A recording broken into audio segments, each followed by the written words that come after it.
ತಿಂಡಿ ಏನ್ ರೆಡಿ ಮಾಡ್ತೀಯಾ? ಅಕ್ಕಿ ರೊಟ್ಟಿ. ಹಾ ಸರಿ. ಅದಕ್ಕೆ ಬನ್ನಿ ತಿಂಡಿ ಮಾಡೋಣ. ತಿಂಡಿ ಇನ್ನೂ ರೆಡಿ ಇಲ್ಲ ಚಿರು. ಚಿರು, ಜಾಜಿ ಮತ್ತೆ ಕೆಲ್ಸದವರು ರಜಾ ಹಾಕಿದ್ದಾರೆ. ನೀನೇನು ತಲೆ ಕೆಡ್ಸ್ಕೋಬೇಡ, ತಿಂಡಿನ ದಿಶಾ ಮಾಡ್ತಾಳೆ ಇವತ್ತು. ತಿಂಡಿ ಬೇಡ ನನಗೆ. ಯಾಕೆ ಚಿಕ್ಕತ್ತೆ, ನಾನು ತಿಂಡಿ ಮಾಡ್ತಿದ್ದೀನಿ ಅಂತ ಹೇಳಕ್ ಹೋಗ್ತೀನಿ, ಅವ್ರು ಮಾಡಲ್ಲ ಅಂತ ನಿಮ್ಗೆ ಗೊತ್ತು ತಾನೆ. ನನ್ನ ಗಂಡನೇ ನಾನು ಮಾಡೋ ಅಡುಗೆ ತಿನ್ನಲ್ಲ ಅಂದರೆ ನಾನು ಯಾಕೆ ಅಡುಗೆ ಮಾಡಬೇಕು? ನಾನು ಮಾಡಲ್ಲ. ನೋಡು, ನಿನ್ನ ಬಾಯಲ್ಲಿ ಮಾಡಿದ ತಪ್ಪಿಗೆ ನಿನ್ನ ಕೈಗೆ ಶಿಕ್ಷೆ. ಈಗ ನೀನೇ ತಿಂಡಿ ಮಾಡು. ನನಗೆ ಮಾಡಕ್ ಬರೋಲ್ಲ ರೀ. ಮತ್ತೆ ಇನ್ನೇನು ಉಪವಾಸ ಹಂಗೆ ಸಾಯೋದಾ? ಒಂದು ನಿಮಿಷ ಇರಿ. ಸೌಂದರ್ಯ, ನೀನೇ ಇವತ್ತು ತಿಂಡಿ ರೆಡಿ ಮಾಡಮ್ಮ. ನಾನು ಹಾ ಹೌದು ಅದಕ್ಕೆ ನಿಮ್ಮ ಕೈ ರುಚಿ ತಿಂದು ತುಂಬ ದಿನ ಆಯಿತು. ಪ್ಲೀಸ್ ನೀವೇ ಮಾಡಿ. ಸರಿ ಚಿರು.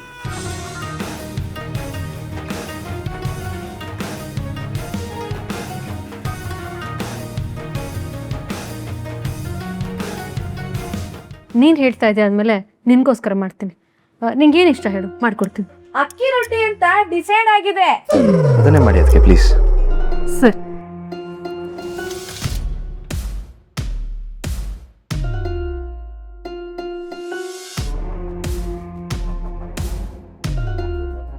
ನಾನು ಚಿರುಗ್ ಮಾತ್ರ ತಿಂಡಿ ಮಾಡೋದು. ಸರಿಮ್ಮ, ನಾವು ಅದಲ್ಲೇ ಒಂದು ಸ್ವಲ್ಪ ತಿನ್ಕೊಂಡ್ಬಿಡ್ತೀವಿ.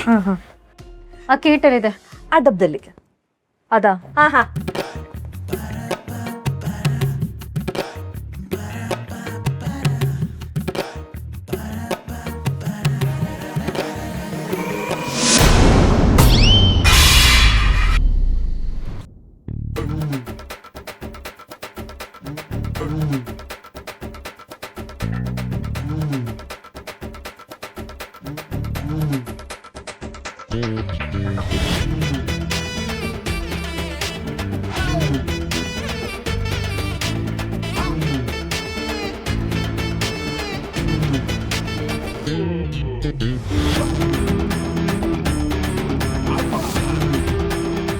ದಿಶಾ ಆಗಿ ನಿಮ್ಮ ಜೊತೆ ಮೊದಲಿನ ಥರ ಇರೋಣ ಅಂದ್ಕೊಂಡೆ, ಆದರೆ ಯಾಕೋ ನಿಮ್ಮನ್ನು ಇನ್ನೂ ಸ್ವಲ್ಪ ಗೋಳಾಯ್ಕೋಬೇಕು ಅಂತ ಅನಿಸ್ತು. ಅದಕ್ಕೆ ಈ ಆಟ. ಮಜಾ ಅಂತೂ ಬಂತಪ್ಪ. ಅಯ್ಯೋ ಸೌಂದರ್ಯ, ನೋಡ್ಕೊಂಡು ತಗೋಬೇಕು ತಾನೆ. ಪಾಪ ಚಿರಾಗೋಸ್ಕರ ಅಕ್ಕಿ ರೊಟ್ಟಿ ಮಾಡೋಕ್ಕೆ ಹೋಗಿ ಈ ಥರ ಮಾಡ್ಕೊಂಡ್ರಲ್ವಾ. ಬನ್ನಿ ಬನ್ನಿ, ಮೊದಲು ಫ್ರೆಶನ್ ಅಪ್ ಆಗಿ ಬನ್ನಿ. Let me help you. Hello, ನಿಮ್ಮ ಅವಶ್ಯಕತೆ ಏನಿಲ್ಲ ಅವ್ರಿಗೆ. ನಿಂತ್ಕೊಳ್ಳಿ. ಅದಕ್ಕೆ ಹುಷಾರಾಗಿ ಬನ್ನಿ. ಕಾಲು ಜಾರತ್ತು, ಹುಷಾರಾಗಿ ಬನ್ನಿ. ಚಿರು, ತಿಂಡಿ. ಏನು ಚಿಕ್ಕಮ್ಮ ಇಷ್ಟೆಲ್ಲ ಆಗಿದೆ, ತಿಂಡಿ ಅಂತೀರಲ್ಲ, ಹೊರಗಡೆಯಿಂದ ಆರ್ಡರ್ ಮಾಡ್ತೀನಿ ಬಿಡಿ. ಅಯ್ಯೋ, ನಿನಗೆ ಹೊರಗಡೆದು ತಿನ್ನಕ್ಕೆ ಓಕೆನಪ್ಪ? ಅದಕ್ಕೆಗೋಸ್ಕರ ಇವತ್ತು ಒಂದಿನ ತಿಂತೀನಿ ಚಿಕ್ಕಪ್ಪ. ಬನ್ನಿ ಅದಕ್ಕೆ.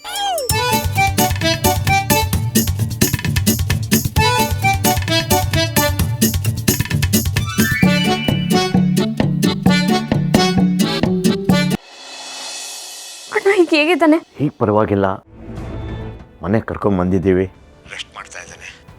ಅವನು ಹುಷಾರಾಗೋವರೆಗೂ ಅವನನ್ನು ನೋಡ್ಕೋಬೇಕಾಗಿರೋದು ನನ್ನ ಕರ್ತವ್ಯ.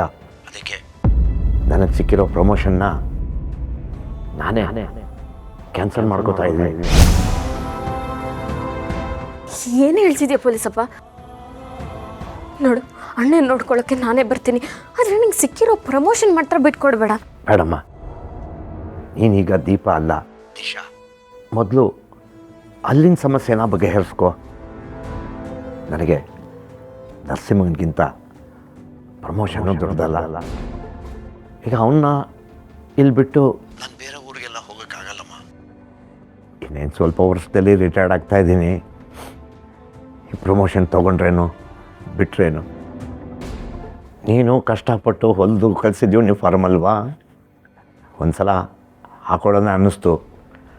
ಹಾಕ್ಕೊಂಡು ನೋಡಿದೆ, ತುಂಬ ಚೆನ್ನಾಗಿ ಕಾಣಿಸ್ತಾ ಇದೆಯಮ್ಮ. ಮುಂದೆ ನರಸಿಂಹ ಇನ್ಸ್ಪೆಕ್ಟರ್ ಆಗೋದನ್ನು ನೋಡಿ ಸಂತೋಷ ಪಡ್ತೀನಿ ಬಿಡು. ಅಷ್ಟೊತ್ತಿಂದ ಯಾರ ಜೊತೆ ಅಣ್ಣ ಮಾತಾಡ್ತಿದ್ಯಾ?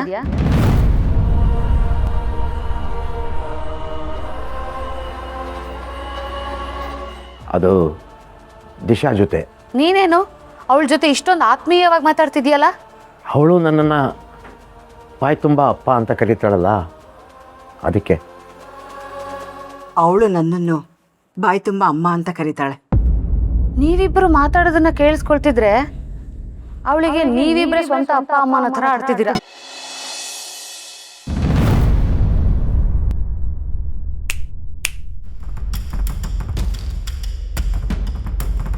ಯಾರು ಯಾಕೆ ಹಿಂಗೆ ಕೇಳ್ತಿದ್ದೀರಾ? ಶಿರಾಗ್ ಹೆಂಡ್ತಿ, ಈ ಮನೆ ಕಿರಿ ಸೊಸೆ. ಅಲ್ಲ, ಮತ್ತೆ ನೀನು ಯಾರು? ಎಲ್ಲಿಂದ ಬಂದಿದ್ಯಾ? ನಿನ್ನ ಉದ್ದೇಶ ಏನು ಎಲ್ಲ ನನಗೆ ಗೊತ್ತಾಗಿದೆ.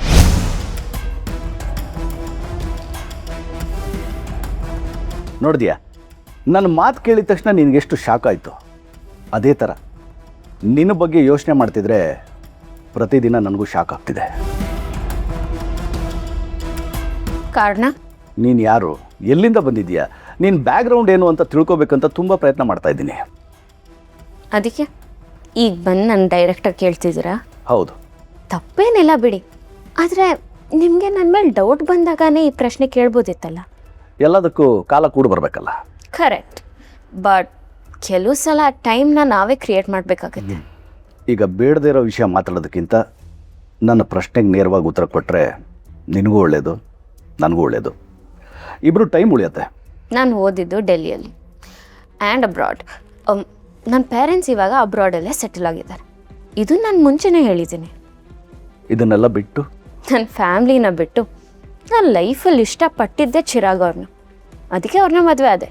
ಬಟ್ ನನಗೆ ಯಾಕೋ ಹಾಗೆ ಅನ್ನಿಸ್ತಾ ಇಲ್ಲ. What you mean? ನಾನು ಸುಳ್ಳು ಹೇಳ್ತಿದ್ದೀನಿ ಅಂತನಾ? ಅಲ್ಲ, ನಿಜವಾಗ್ಲೂ ನಿಂಗೆ ಅಪ್ಪ ಅಮ್ಮ ಇದ್ದಿದ್ರೆ ಅವ್ರನ್ನ ಮದುವೆಗೆ ಯಾಕೆ ಕರೆಸಲಿಲ್ಲ?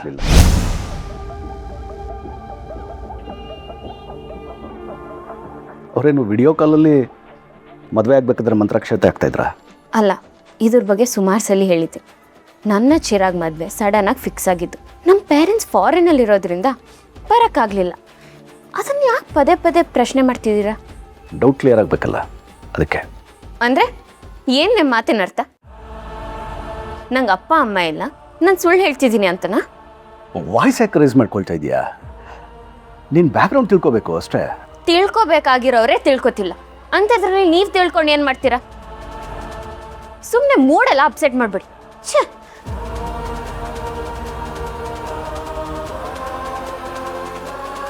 ಸುಳ್ಳು ಹೇಳೋರಿಗೆ ಪ್ರಶ್ನೆ ಮೇಲೆ ಪ್ರಶ್ನೆ ಮಾಡ್ತಿದ್ರೆ ಸುಳ್ಳು ಮೇಲೆ ಸುಳ್ಳು ಹೇಳ್ತಾ ಇರ್ತಾರೆ, ಕೋಪ ಮಾಡ್ಕೋತಾರೆ. ಈಗ ದಿಶಾ ಮಾಡಿದ್ದು ಅದನ್ನೇ. ಇವಳು ಸೀಕ್ರೆಟ್ ಏನು ಅಂತ ತಿಳ್ಕೋಬೇಕು.